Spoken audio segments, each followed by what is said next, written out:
Okie dokie. Welcome, everyone. 7 p.m. I'm Jacqui Lewis, and I'm the clinical nutritionist for BN Multi.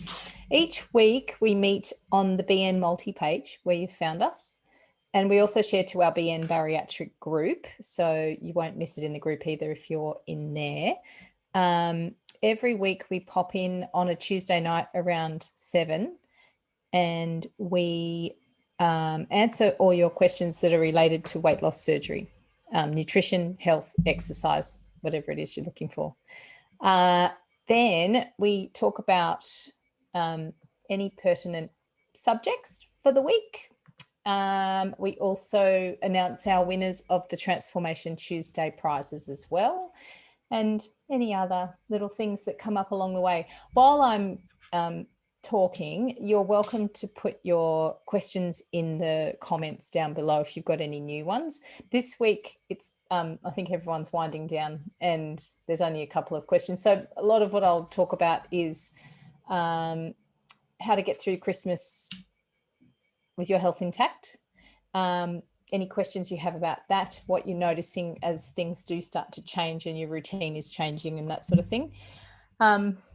And also looking at, just strategies on maintaining your good habits as best as you possibly can over the break. Also, I'll talk about the format of the lives and our group next year. And I'll just let you know there's not going to be a live next week because I'm going on holidays for 4 days. And obviously it's not going to be very far. So it's been a bit of a, it's a shame that everything's changed so close to Christmas when everyone was looking at, feeling like life was a little bit more normal. So I hope whatever you do over the Christmas break, you are sharing it with friends and family or loved ones that you love to spend your time with if it's not your family because they're too far away. So here we go.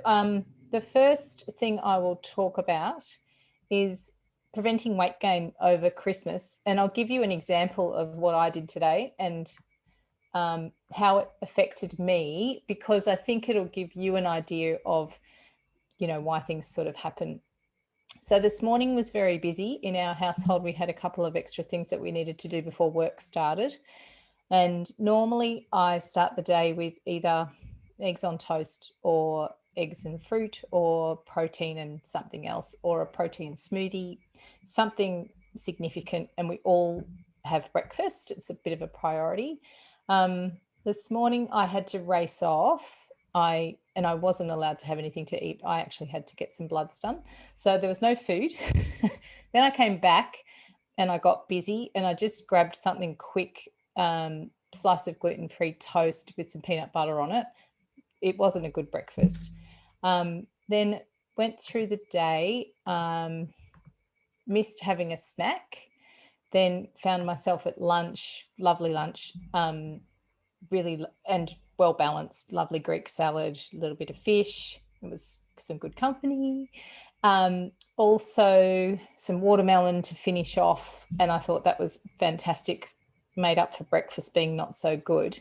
What happened was I went home and I just grazed. I ate muesli bar, then I had some honeycomb, then I had this, then I had that. And then I got to dinner time and I'd already eaten bits and pieces of everything I shouldn't have. And the reason I'm telling you this story is because the facts are that a protein-rich breakfast is going to set you up for the rest of the day for eating well, minimizing up and down blood sugars that make you crave more food. Also, spikes in your blood sugars up and down is what you're basically trying to avoid with a protein-rich breakfast. The research shows that you'll lose more weight, up to 25% more weight when you eat a protein-rich breakfast, and generally consume overall less calories in the day when breakfast is solid. So I've got a bit of making up to do tomorrow. So I thought I'd let you know that, because at Christmas time, things do change and our routines do get turned upside down. But if you can just stick to making sure that breakfast is solid, you will find that your decisions will be different right throughout the whole day. Also notice if you've been drinking alcohol, the next day you'll be more hungry.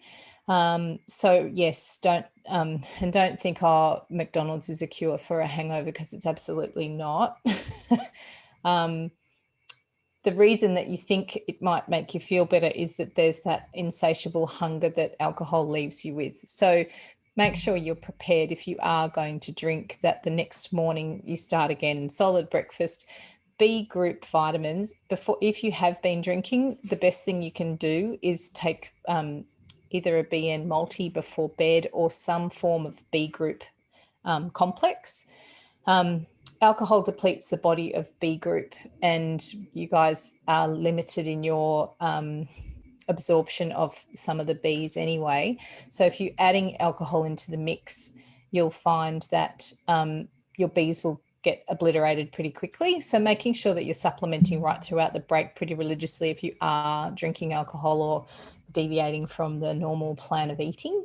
And the reason I say that too is because B group are part of energy production. And if they're not there, you'll feel tired.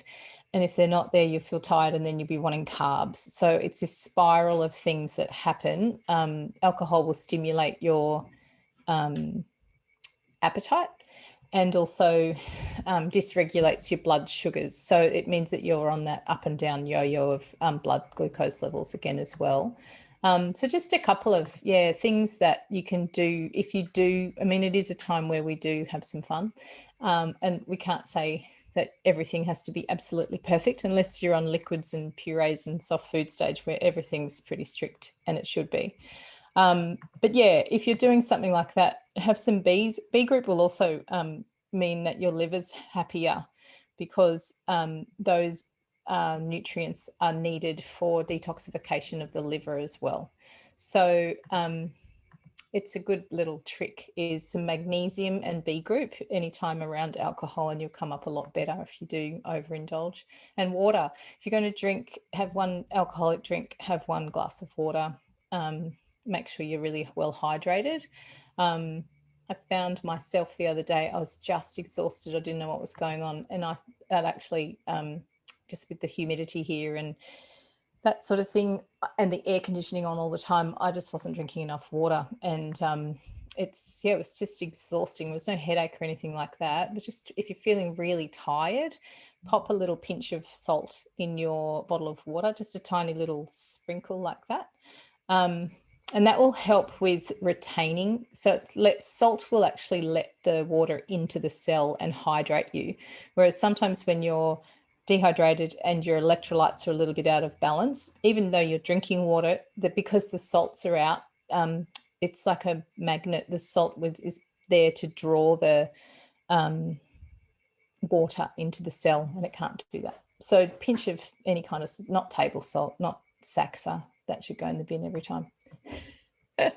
Did I say that? So that kind of stuff, looking at high protein brekkie, just don't go anywhere too hungry, and don't eat because you feel like you're being polite. That's I think an old thing, is like, oh, they're so rude, they're not eating my food. But I think at Christmas time, you can say, I've turned up for dinner, or dinner time at someone's house over Christmas period.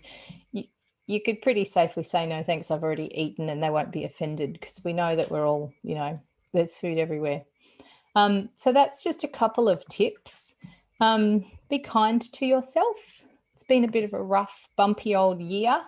So I think it is time to have a little bit of fun. But exploring your idea of what kicking back is and kicking up your heels is. It doesn't need to be a 4-day event. It could be that you have 2 meals that are really indulgent, and the rest of the time you're managing yourself as you would like to make sure you're progressing. And exercising, there's heaps more time because we're not all working.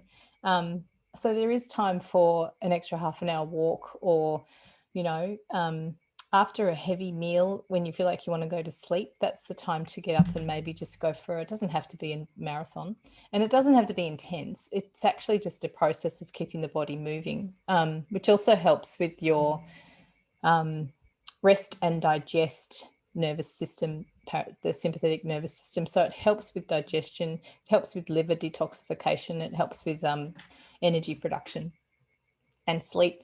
Make sure you're sleeping well. So that's, how we'll deal with it. The other thing I was going to mention is that gift vouchers are still available on the website. If you're interested, or you've got those last minute gifts you haven't managed to pick up for family and friends. They're not all, most of it is BN multi stuff, but also there's heaps of great lunch boxes and food wraps and, drink bottles and all sorts of stuff that are not necessarily all bariatric specific. So you just pop on the website and there's a Christmas tab. You'll find them there, fully customizable, and you just print it off and gift it as well. The other one I was going to mention was our BN Inspirer program, which we posted in the group this week. On the website also, you'll find a form you can submit, which is sharing your story. And the idea is that we create this amazing collection of all these inspiring stories. And, you've taken this massive step and changed your life and turned things upside down. And what a great opportunity to show it off. Before and after photos, if you want to add those. So the form you fill goes back to us, and then we're creating a big collection on the website of BN Inspirers who are sharing their story and, just kind of pointing out the different ways we get to the end of the road on the journey. And I've only got one question tonight, I think. Let me have a look. Rebecca wants to know, can you please advise me on the 3-week stall? Much appreciated. And I don't know if you mean there's a stall 3 weeks after surgery, because I think some people come up against that, or whether you've somewhere along the way and you're stalled for 3 weeks. So I'll kind of speak to both. I think a lot of the time I see it in all sorts of groups where they're like, oh, I've just had my surgery and I've done everything I should be doing. I'm doing my protein, I'm liquids, I'm doing purees, I'm ticking every box off, and I've just not lost any weight this week. And when you think about it, yes, you've reduced your intake hugely, but have a think about what's going on inside. And I think because the surgery now is just the tiny little keyholes, we forget that our body's been invaded by instruments and part of our anatomy has been rejigged and maybe even removed. So the repercussions of that, and the reason that they call this surgery metabolic surgery, is because it has massive changes to your endocrine system, which are positive because it helps with reversing type 2 diabetes, and a lot of the time with women who have estrogen dysregulation and all the side effects of that, and the inflammation that is present when obesity is, when we are in an obese state, that is something that takes a while to unravel. So I also like to think that becoming this, arriving at this point where we're exploring bariatric surgery didn't happen overnight. So also the reverse of that is also not going to happen overnight. And it's not linear. It's not like every day you're going to lose the same amount. And it's often that the weight you're losing is either fluid or inflammation or body fat or some of it's muscle. So it's also working out what you comprise of. A lot of people are talking about how much they weigh. And of course, we're all in it to lose weight, but we're also getting caught up in that thinking of what we weigh is what we are, and what we comprise of is really important to understand. So body scales that, what are they called? BIA scales, biometric impedance assessment scales. They measure what you're made of, not just how heavy you are. And that's a really great feedback tool because it's rewarding to see what's changing. rather than getting on the weight scales, and maybe you're retaining fluid because you're recovering from surgery, or maybe it's that time of the month, or there's a whole range of reasons that weight will fluctuate. So when you're getting on the scales on a regular basis, it can get really disheartening and frustrating. And of course, with this rapid weight loss period of the early stage of after surgery, yes, you can expect there'll be rapid weight loss, but it's not happening all the time exactly the same. So in that early stage, I guess what I'm trying to say is that your body's very busy resting and recuperating. So just, I think, focus on how you feel, focus on your energy levels, that sort of stuff. Of course, you didn't do the surgery to not lose weight, so I can understand that you're looking for that as well. But just understand that sometimes also in that early stage, there's dehydration. And when you're dehydrated, your body will actually retain more water to stay alive. So sometimes just increasing your water levels that you're drinking will help the body to let go the fluid. And the also there's obviously one of the mechanisms of the inflammatory process is fluid. So it's like a blister. If you look at inflammation, it's holding on to inflammation, edema, that sort of stuff as well. So that takes a little while to reverse. So that was a long answer. So in the 3 week, 3 weeks after surgery, you might find that you're just still resting. You haven't had much food go in. So often the body will just go into a little bit of a resting state because there's just not enough energy around. Then when you go back to eating more solid foods and a more comprehensive diet, it'll start to let go again. So there might be a few reasons that you're feeling that you've stalled. But don't restrict your calories and think that eat less food and less energy is going to help you to lose more, because often that's the problem. So looking at protein intake, hydration, and overall caloric intake. If it's really, really low for too long, the body will go, oh, we're in a starvation state here. There's no food. It's a famine. I'll shut myself down, slow the metabolic rate down so that I can continue to live. So it's a balance. And hanging on to a really low calorie diet for too long will actually be detrimental to metabolic rate. But always, if you've got these kind of questions and concerns, please go back to your team and just see what they're saying about your particular case as well. Thank you.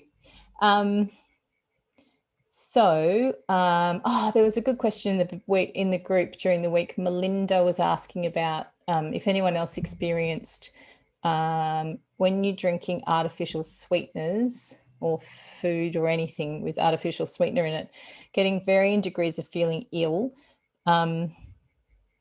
afterwards, feeling ill up to stomach issues, not excess consumption, just any consumption of those artificial sweeteners. The artificial sweeteners have been shown to interfere with the microbiome, and it's something to really look after when you've had this anytime.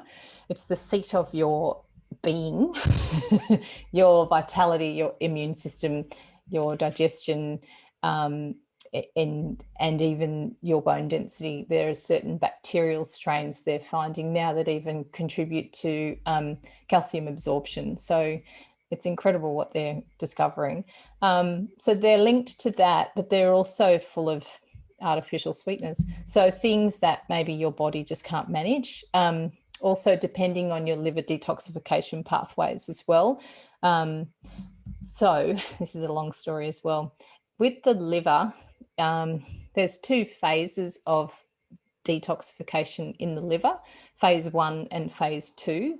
And phase 1's job is to take in chemicals, drugs, artificial, maybe you've been exposed to paint fumes or alcohol, that sort of stuff. All of those toxins go into the body in a state where they go into the liver, and the liver's job in phase 1 is to change those toxins into a water-soluble formula so that the second phase can just wash them out and your body gets rid of everything. And that's when your liver's working really well, and it relies on all sorts of nutrients, which I'll tell you about in a minute. But what happens is if this phase 2 liver detoxification pathway is too slow, because maybe it's busy getting rid of all the stuff that's coming out of your fat cells, it's just that sometimes you'll find that the liver just can't cope with more load. So things that you'll notice if this is happening is you won't be hungry in the morning. You'll find that smells are offensive, different things that turn you off, like a certain food smell, or you're really sensitive to maybe at the petrol station, that sort of stuff. Things are making, like, it's why pregnant women find the same thing, because their liver is dealing with so many different hormones at that time that those smells and odors and that sort of stuff make you sick because you just can't cope with the load. So phase 1 takes all these toxins and makes them water soluble, which is a good thing because it then will help the body to flush them out really easily. But in the same process, it's making those toxins even more toxic, which is fine if phase 2 picks them all up and takes them out of the body in the way that it should. When that's not happening, you've got these more toxic things coming out of phase 1 and getting lost along the way and actually finding their way into the body. So that's when you'll feel that nausea, reactions to things that don't normally upset you. We had new floors put in, long story, couple of weeks ago at home downstairs, and they were sealing the floors and I was working upstairs, had all the doors shut, all the windows shut upstairs, and I had a headache from the smell of the sealant they were using on the floor. By about lunchtime I thought, oh, I'll just have something to eat, and maybe just this cracking headache I couldn't get rid of. After I had my lunch, same thing, I didn't even see it coming and I was just really violently ill. So it was like, God, my body's trying to deal with all these fumes and it's just overloading my system, and I'm trying to manage that and get rid of it. And then I put food in on top of it.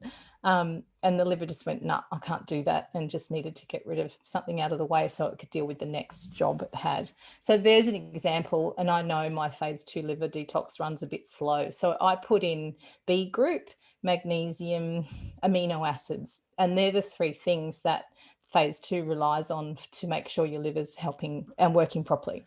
So when you know that you've been, so the same thing going back to Christmas, if you know you've been drinking more than you normally do, or eating more sugar, or you're just feeling like you've overdone it, those nutrients will really help to, clean that out and give a good reset as well. So that's my answer in a long, convoluted, technical way.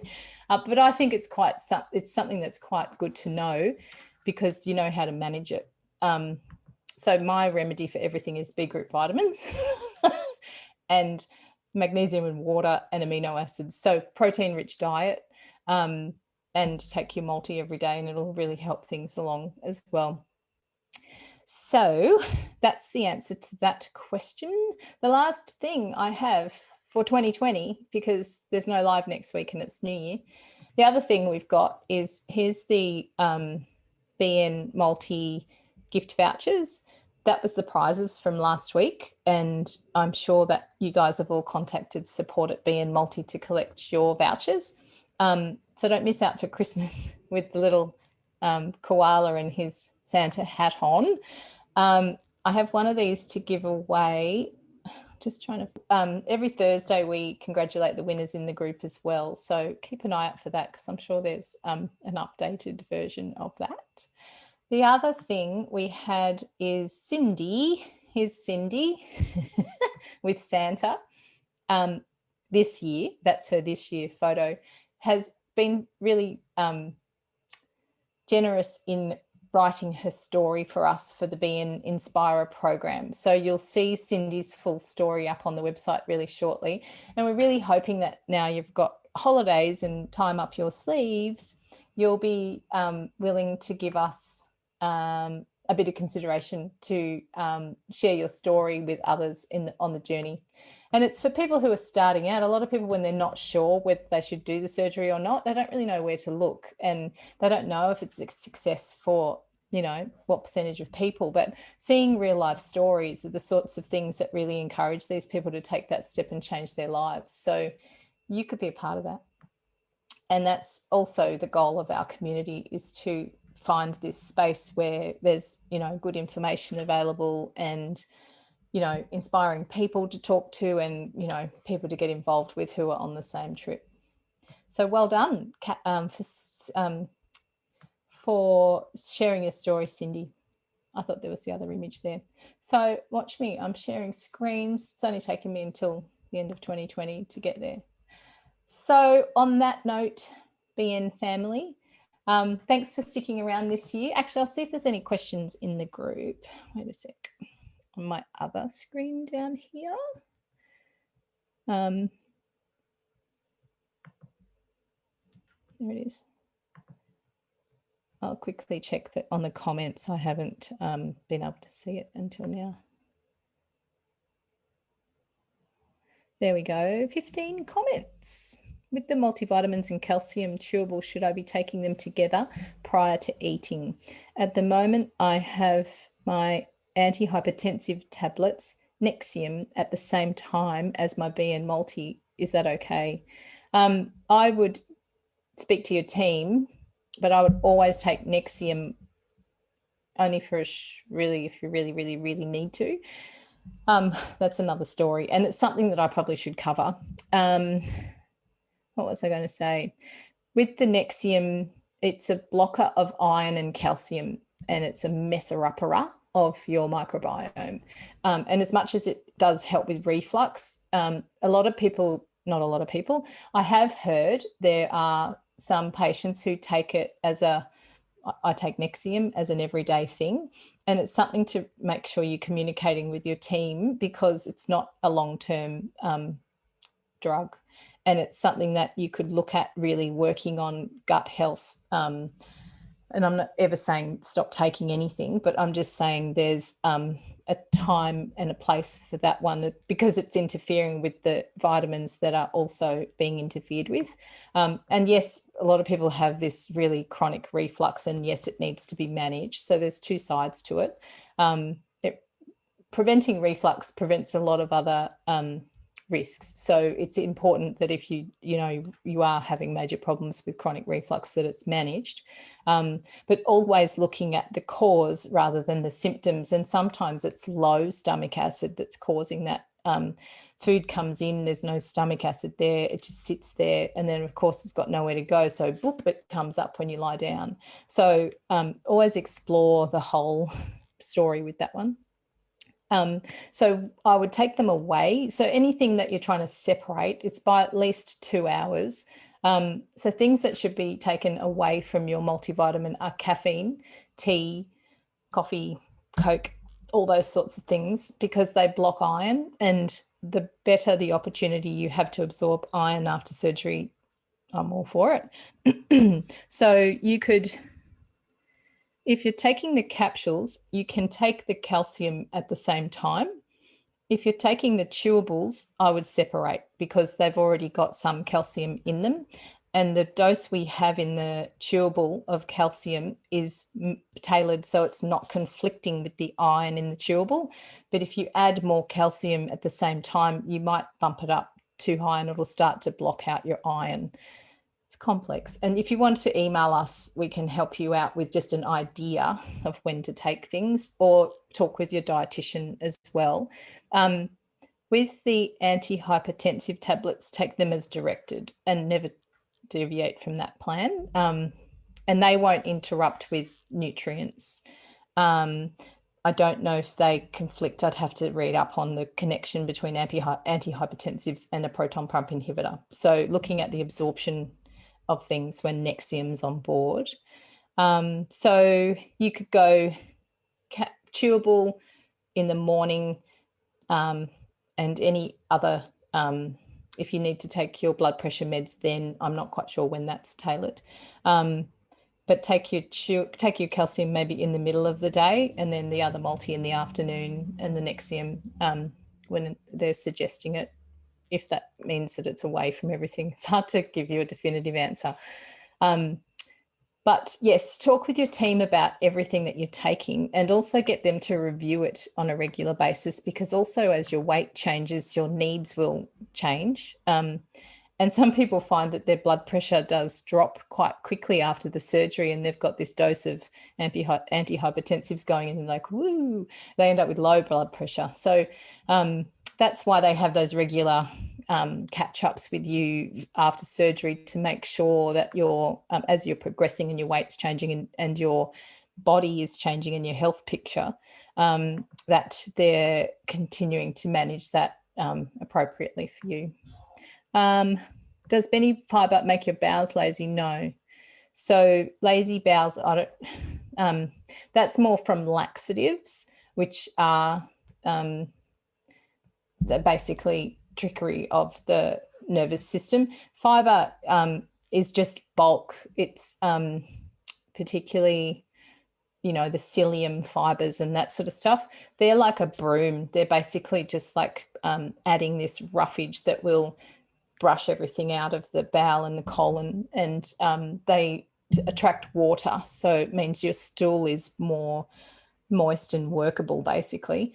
If you're constipated, fiber's not always the best thing, because you're then adding bulk to an already backed up system. So you're more looking at, with chronic constipation, which a lot of people experience straight after surgery, you're looking at more trying to liquefy that. And there's that Jacqui, like the bowel prep stuff that draws water into the bowel. It's basically magnesium.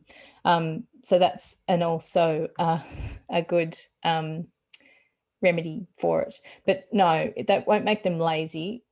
Constant overuse of laxatives can do that and cause problems. Things like Laxets, and the ones that have kind of the Coloxal, that sort of stuff, as well. There's 15 comments here, but it's not showing me all of them, and I don't know why. Let me see if I can find any more. 18 comments. Can I have some tips on trying not to graze? I'm not a very good example of that today. So protein is the key to helping you to keep your blood sugars regulated and to keep you feeling full for longer. So make it a rule, and it is a rule after surgery, that every meal has and your protein goes in first. So the first mouthful of your meal is protein rich.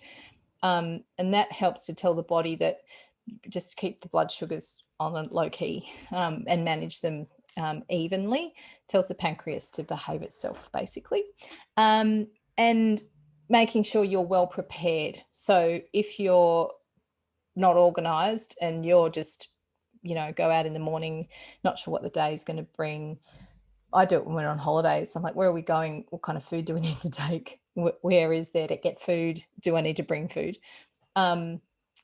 And yeah, making sure you've got really handy kind of snacks on hand, prepared, and things in the freezer that you can just pull out and use that are, the bliss balls or little frittatas and quiches and stuff like that that are transportable. And that's kind of why on the website you'll see there's a massive focus on making food easily transportable and keeping it cool and edible, is because this is how it needs to be after surgeries. That if you walk out the door and you need protein, who's been to anywhere and said, I just need protein, and all you can get is carbs if you're not careful. So it's planning and going out not hungry and taking a drink bottle with you so you're not thirsty, because thirst will often throw into hunger as well. And just remove yourself. I think if people tend to sit, particularly at the moment, people sit around the table and they'll have a drink and there's just food, I'll move it away. Like when I think people have really stopped constantly eating it, I'll just put it away. Do you mind if I move it? Because it just sits there, and that's when you eat, because it's just sitting in front of you. So if you're the host, you can say, is everyone done with that? And often they'll go, yeah, I am actually, because I'm just eating it and it's sitting there. So that's often a trap, is just things that are lying around. Just And have your personal rules. I think I've talked about that before, like only eat the yummiest thing that you absolutely love, and the rest of it just, it's not in your personal rules, so don't eat it. So example is I'll eat Portuguese tart because I just think they're the bomb. And if they're on offer, I'll say, great, I'm going to have a whole one. And other times, different desserts or things like that, I'll even just not have dessert, or I'll have a smaller portion. So things like that, that you're just making sure that everything that goes in, it either brings nutritional value or you absolutely love it and it's a special treat. But it's also going back to making sure that food, or discretionary foods, we call them, like chips and snacks and all that kind of stuff, which has become our everyday, are not. They're actually brought back to value where there should be every 3 weeks, or, it's not even every week. We used to just have party food when we had parties, and we didn't have parties very often. So looking back at how we used to eat is a good thing to do. I cannot get into these other comments, so I'll answer them after the live's finished. But I think it's time to sign off for the year. And thank you, Maz. Merry Christmas, Jacqui. Take care and keep safe. Loving our Tuesday catch-ups. Thanks. It means a lot. And I hope you are all gaining something. And next year, we're going to have a different topic each week. So there's things that I'll cover that are pertinent, and then we'll answer the questions. And that makes it, you're gaining something every week then, aren't you? And thank you, Leanne. Have a Merry Christmas. All right. Signing off. Have a lovely holiday. Yay. How do I leave? Merry Christmas.